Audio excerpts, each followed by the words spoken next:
Welcome back. This is Lou. Who is the lawless one? How do we determine that? How do we do that? The lawless one is being revealed to millions of people today, and he's described in 2 Thessalonians chapter 2.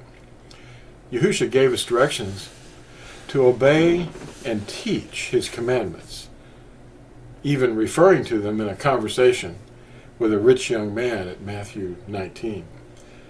When inquired about the end and the signs of his coming, he told us, his first Nazarene, to pray our flight not be in winter or on a Shabath day. That's Matthew 24, verse 20. How could that be? Well, the preface of most translations will reveal how the translators replaced the name of our Creator with a device due to traditions. The letter J is less than 500 years old, and our deliverer's one name is Hebrew. Acts 4:12 tells us there's only one name. Is it a Greek name or Korean? It's not Latin. Well, these devices have replaced his name. Now, what does Yahusha say about that? His name is Hebrew, and it's Yahusha. This is found 216 times in the Hebrew, first appearing when Mushah called Husha Yahusha at Numbers 13, verse 16. That's the first time we see that name. The name Yahusha means, I am your deliverer.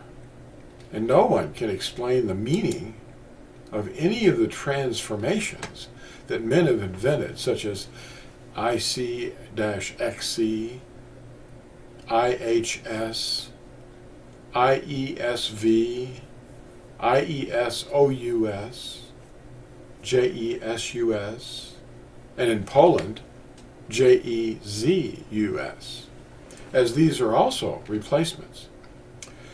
At YashaYahu, the one they call Isaiah, 42 verse 8, we see, I am Yahuwah, that is my name, and I will not give my esteem to another, nor my praise to idols. The lawless one is not Yahusha.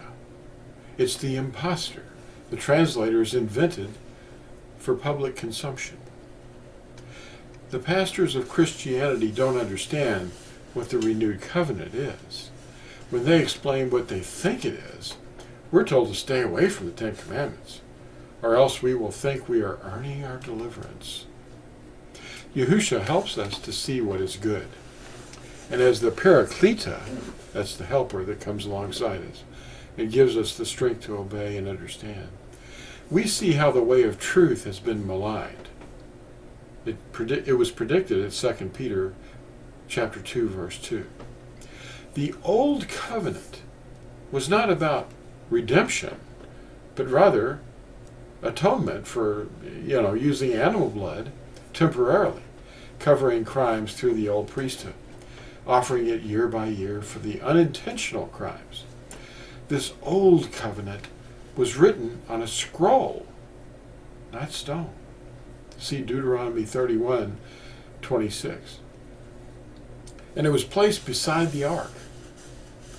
The text explaining the change of this law of sin and death and the change in the priesthood is explained in Hebrews chapter 8, verse 13.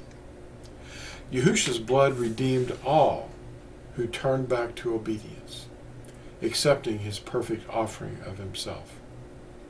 Who is the lawless one? His name starts with a J. He's not Yahusha. Thanks for watching, and we'll see you in the next short video. Bye now.